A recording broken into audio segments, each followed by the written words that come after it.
All right, podcast 7. Podcast 7. Lucky number 7. Yeah. All right, before we bring Lisa in, I'm just wondering, we've asked all the other guests, like, their trajectory for teaching. Right. Like, why not be an accountant or a gardener or those right. things, right? But flipping the question a little bit, LaShawn, like, what if you hadn't been doing this work? Yeah. What would be your alternative career paths, do you think? Yeah. I mean, I have so many. When I was growing up, I think I answered this question differently every single time it was asked of me.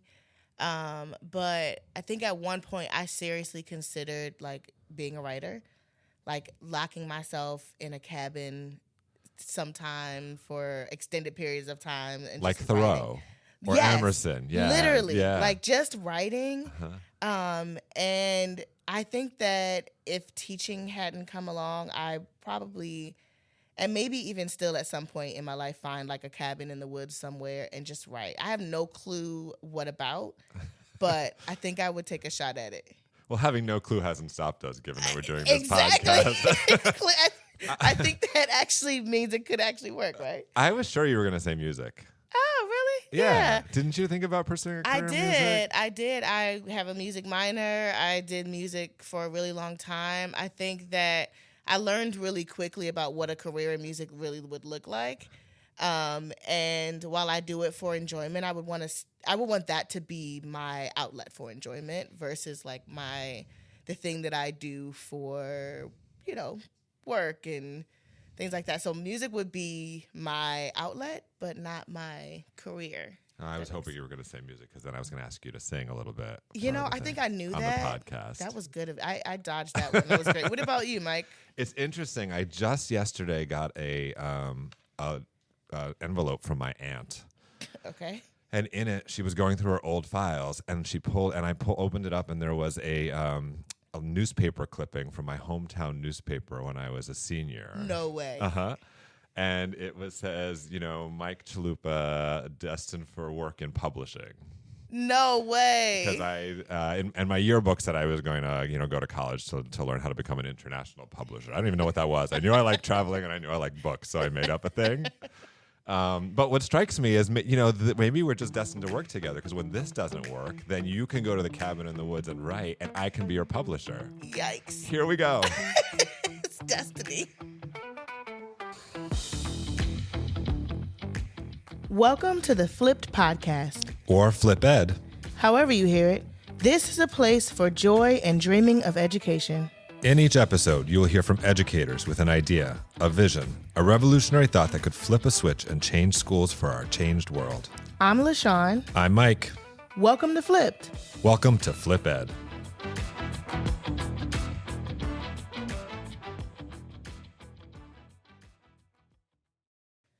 Dr. Lisa Carey is an education specialist, teacher educator, researcher, and author focused on the intersection between K-12 schooling and pediatric medicine. Prior to her current roles, she was a special educator in Maryland Public Schools focused on inclusive programming. Lisa co-founded the Hospital Education Liaison Program, HELP, at Kennedy Krieger to support communication between healthcare teams and school teams surrounding the needs of individual students. So hi, Lisa. We are so excited you're here with us today. Hello. Thanks for joining us. Thank you for having me.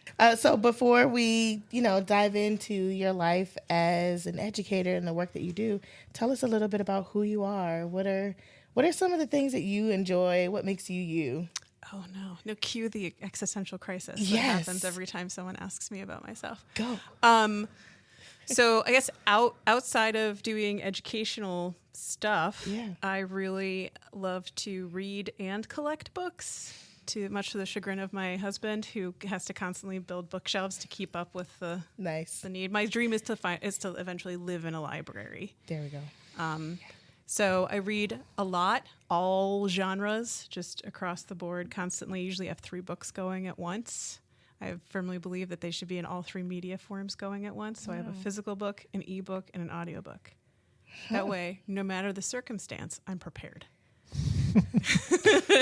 So that's a big piece of what I like to do. I also swim, and I like to hike. I hang out. I have a family. I have a husband who's wonderful and supportive, and a really hilarious 7-year-old, and a dog that's a bit psychotic. Love that. And what are you reading right now? Right now, I am reading Half-Arsed Human, Okay. which is a anti-self-help book about how we keep ourselves from doing things because we think we have to do them perfectly and have to go all in. Wow. So it's been really fun so far. It's my audiobook. My ebook currently is Path of Thorns, which is a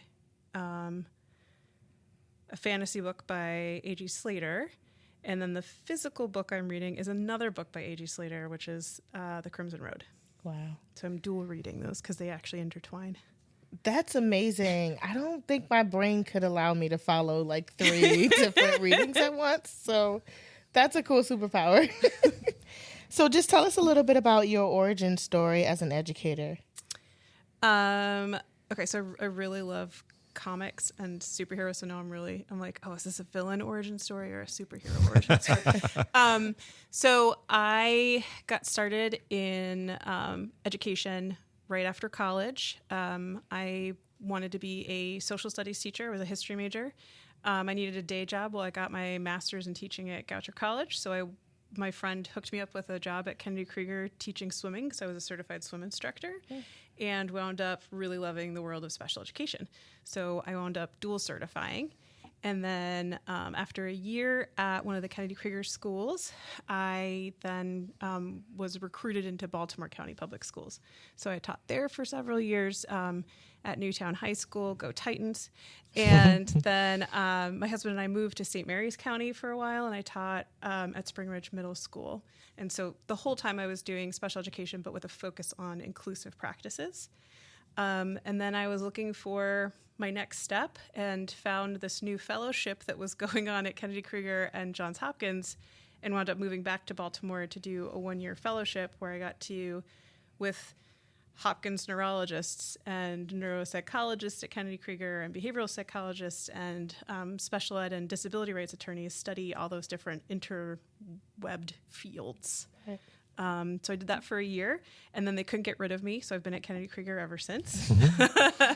And I work on a lot of different things there, but mostly embedded with the various clinics and kind of trying to bridge that gap between what happens in our schools and what happens for pediatric patients.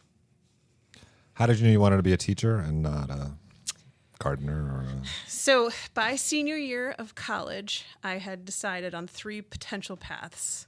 Okay. One was a lawyer. My mom was real into that one. She was like, that's the one you should do. I took the LSAT. I did very well. Congratulations. Pat myself on the back. There's no math on the LSAT. Oh, so. There you go. So I thought about that, and then thought, I think I just want to go to law school. I don't know that I actually want to practice as a lawyer afterwards. Law school just sounds kind of interesting to me, but I don't know that I actually want to be a lawyer. Mm-hmm. I also thought about going and getting a doctorate in history, like continuing my history journey. And then in the back of my mind was always this, like, what if you were a teacher? My mom was a teacher. She taught my whole she was New York City public school teacher for 30 years. And I was always just kind of interested in what was going on in classrooms, always kind of questioning the techniques of the people around me. And I volunteered in a lot of schools while I was in college. So I couldn't decide which way to go. And one of my professors suggested that I try teaching secondary ed first, because I could get certified faster. And then if I really didn't feel like that was the right fit, I could always go back and go to grad school. But then I would at least have teaching experience, which would be important for pursuing a doctorate in history. And obviously wound up not even teaching history most of the time and not going down that route. So, and no law. And no law. And did your mother forgive you? Yes. Okay. Eventually. But I did wind up, I wound up working with attorneys very frequently at work and studying law with our law clinic at Kennedy Krieger. So I did it almost like in an apprenticeship and studied actual cases and worked on cases. And so I did get to pull that interest in a little bit too with what I do. Okay, so what's your flip? Okay. Well, I'm so curious I about thought what about you're this going a to lot. say. I had 3 main ideas. One. Wait, I just want to notice so far, you work in threes, right? Yeah. I have I 3 do. books. I had 3 paths. I had love 3 it. ideas. 3 okay. is a magic number. Okay. Yes, it is. And there's a song about it on Schoolhouse Rock. It has clearly left an impact. Okay. So my first thought was school uniforms should just be tracksuits. Like we should just be running around like the kids in the Royal Tenenbaums, and then everyone would be more comfortable and we'd be happy. That just seemed like a big enough policy change. And there are some kids who just don't want to wear tracksuits. So I felt like that was just too authoritarian. We're not going to go that way. Yeah. Really, I just want to wear tracksuits to wear. The second one, which I said as a middle school teacher, was all of middle school should be one giant outward bound trip. I still stand by that. I just don't know that that's particularly feasible. And there's lots of kids that wouldn't want to. And then the one that I landed on is kind of the thing that became my job, which is that as teachers, we are in the business of helping kids develop and grow. And then I also work with pediatricians and pediatric healthcare providers in all different fields. They too have an interest in helping kids grow and develop, and yet we don't really talk to each other. And when I talk to doctors, they would love to talk to teachers more. And when I tell teachers that I talk to doctors, they're like, well, that would be really interesting. I would love to ask them questions. And yet we have no bridge to do that. So we're all trying to grow the humans and support the families of the little humans. And yet we're not collaborating on the degree that to which we seem like we really want to. And we just don't have the mechanisms to do that. We don't have great ways to communicate. We don't have, our conferences are separated, right? We don't have places to learn with and from each other. So I think that my big flip would be that everyone that's in the business of helping humans develop from childhood to adulthood would have spaces to learn with and from each other. Wow. So why isn't that already happening? I didn't get the grant I applied for. You would have already, the flip would be done if you had. I tried. They didn't see the vision. Is it just a matter of time? Is it siloedness? Like what? I think it's all of those. I think it's siloedness. I think the way that we're trained to be like, this is teacher role, this is doctor role. I also think we just don't have those spaces to learn from each other and hang out with each other. Even the spaces that people have tried to create. So there's a journal called Mind Brain Education. And the idea was that people who studied brains and people who were educators would come together. And if you look at the authorship, it's all people on the brain side telling you what the teacher should do. Never the teachers telling the people on the brain side the opposite. It was meant to be a two-way street, but it just didn't develop that way because teachers don't have time to write journal articles, right? Like we're not given that time to sit and do research and ponder. And so when you do have educators contributing, they're they're people who are professors of, they're teacher educators, right? So it's not the people that are the on the ground practitioners giving the feedback. And it should be bidirectional. It shouldn't be just saying, here's what we studied and this is what you should do. Yeah. It should also be like to use a method that happens at City Neighbors all the time. Like, what do you see? What do you think? What do you wonder? Like the teachers are doing that all the time as they're watching kids, and then they can give that information, but that just doesn't happen. Yeah. If there was a structure for this, what would it look like?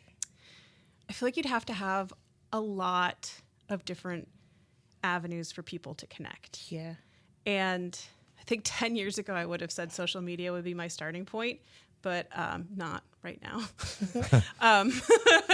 So I think what's also just being at an education conference last month, I feel like it's really nice to have times where you take a break from your practice and you go and you learn with and from other people, and that there's time for that networking piece, right? So having that time. So what if there was a progressive ed summit that was just like really available to people? Hypothetically, Hypothetically, there's this great organization putting on a progressive ed summit and it's free to teachers, making it really accessible. Whoa. What if there were also people from the healthcare field invited in. We should get on that. We should think do that's an event like, you know what? We commit to one in January. Yeah. Yes. We'll do the Excellent. Progressive Ed Summit. Oh, for sure. you guys are great. And then you can help us figure out the healthcare Yes. people Yeah. to come. Yeah. Wow. Have you seen a collaboration work like this? Have you seen any place, even if it's an isolated incident, where pediatricians and teachers have been in communication and collaborated, and it has had impact? So I've only ever seen it around particular kids. So you've got an Right. individual kid, and usually it's the parents get the school team and the healthcare team to connect. Part of my role at Kennedy Krieger is to facilitate those things happening and kind of be the point person in helping those connections. But it seems like there also needs to be some guide rails where we help people figure out what to talk about. Because there's definitely this thing of like, what information is worth me sharing to you, and what can I ask you for? What can I ask you about? So trying to have these, like, here are suggestions, here are tips, here are starting. So almost like a speed dating for teachers and doctors to just kind of get to know each other a little bit and know each other's professions. If you don't know what the other person's doing and you just have a vague idea, you don't know all the things that you can ask about or tell them about that would be relevant. Yeah. One thing, I mean, this is a little bit beyond that, but it does strike me, talking about those silos, right? Like, there are many folks who are contributing to the growth and development of a young person, right? Like, there's pediatricians, there's coaches, there's therapists, there's, parents, there's mentors, right? And there's teachers, and everyone is doing that work essentially in a silo and not really communicating with each other about the power of the work. That's different than the expertise that a pediatrician and a teacher would bring. That has its own layer, but it does bring up like how we're each, working with this young person in front of us, but we're all coming at it from sort of different angles, that there could be so much more power if there was some collectiveness around that work. Yeah. I mean, I even see it a little bit on the like institutional level when you're thinking about like higher ed. Like, what if there were structures in place in ed programs that allowed for, parts of internships to be with pediatricians and be on the ground and vice versa? Like, what if that was built into the way you learn about the various parts of kids and their development and their body, their brains, all the things? Like, I could see that making a lot of sense. Do you think there is more resistance from the pediatrician side or from the teacher side? I don't sense resistance from anyone in terms of, it's more like, when would we do that? Yeah. How would we afford to do that? And who's going to make it happen? It's always it's the same barriers that we wind up with any kind of professional development. Okay, that sounds great. How do we afford to pay the people doing the training? When will we do it? And how do we have time to do this when we're not doing our other responsibilities? So, doctors face the exact same things that teachers do in terms of they're very busy. They're on the ground practicing. They're working with kids, working with families. They have their own professional development that they have to do, just like teachers. They have to get like these constant certifications, these constant credits to show that they're continuing to learn. And so there's not a ton of time. And so one of the other problems we have when we've tried to do this interdisciplinary work with teachers is that if we go to medical conferences as a group of these, me with doctors, they can get credits, their continuing educational credits, whatever they're called, in all the different medical fields call it different things. So we're just going to call them continuing ed credits. They can get those credits by attending certain lectures while they're at a conference. If they come with me to an education conference, they do not get those things.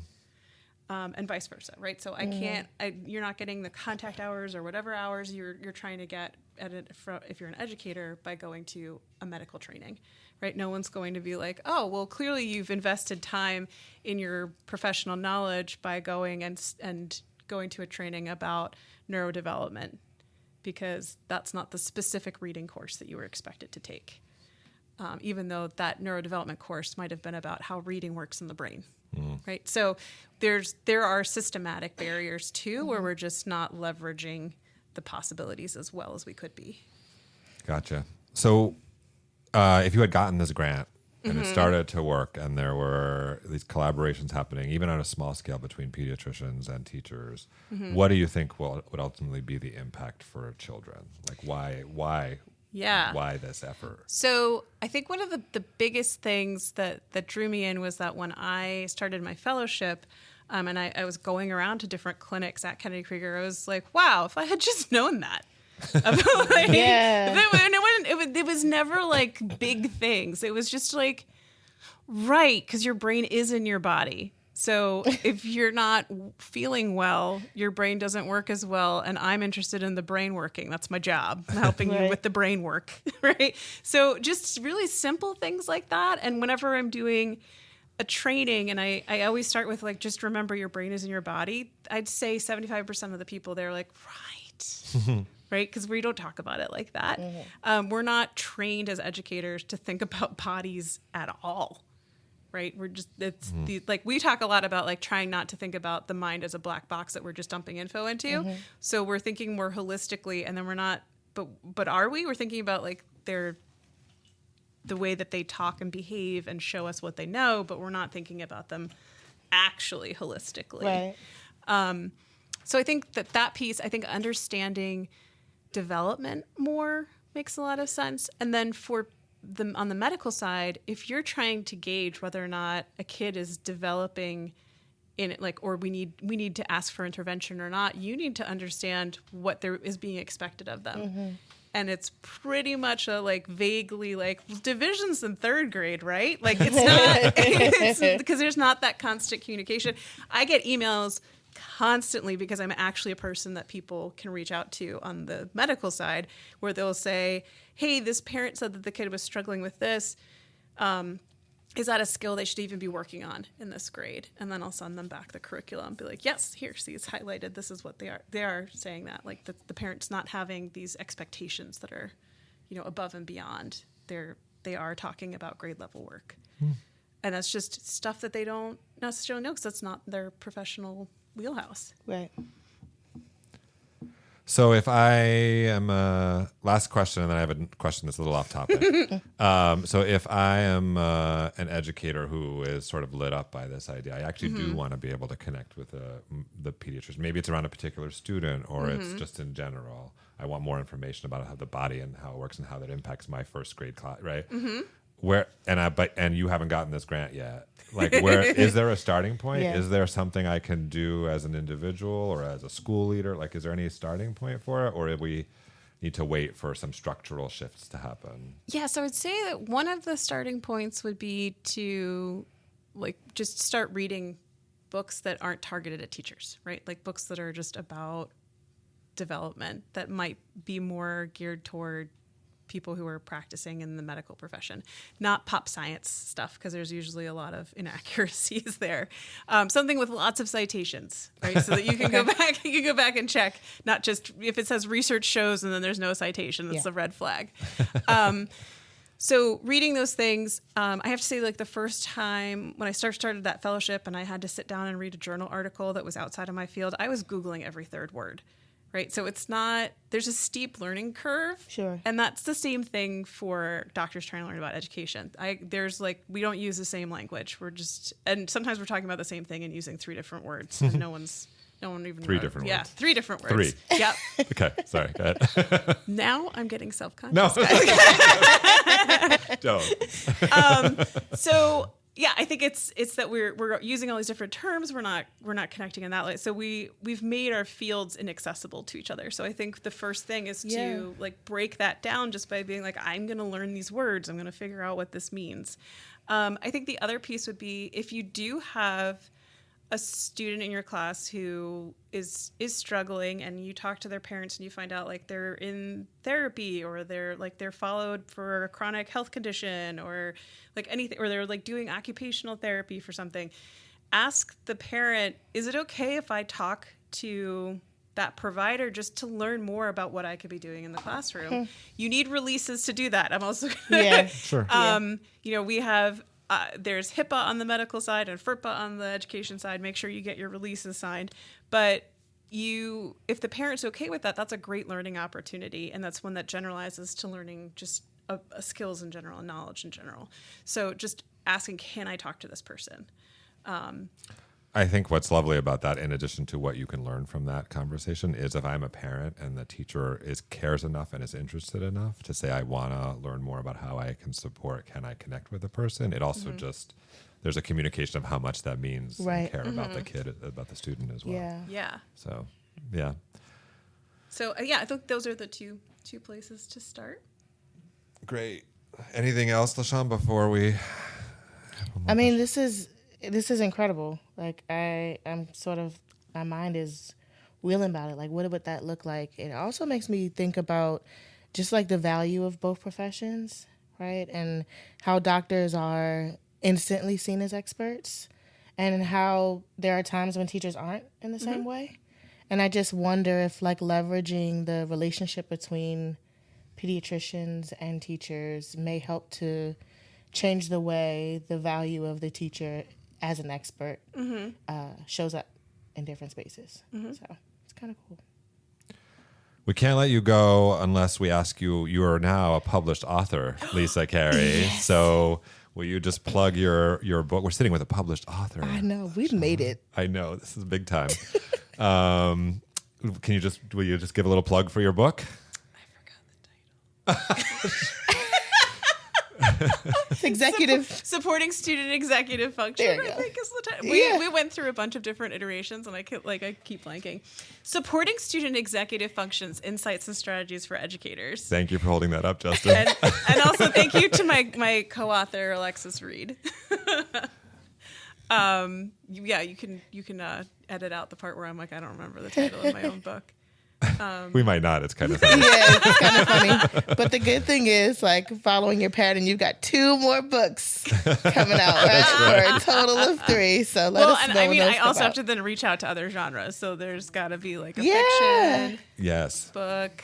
Yeah. I feel like a memoir would be real boring, but it'd be like, she read a lot. Lisa, thanks so much for coming today. Thanks, Thank you for Appreciate you having doing this. me. Yeah.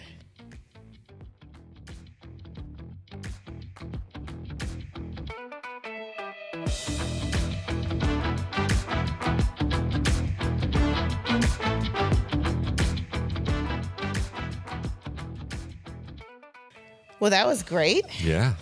So, She's so smart. I know, she is really smart.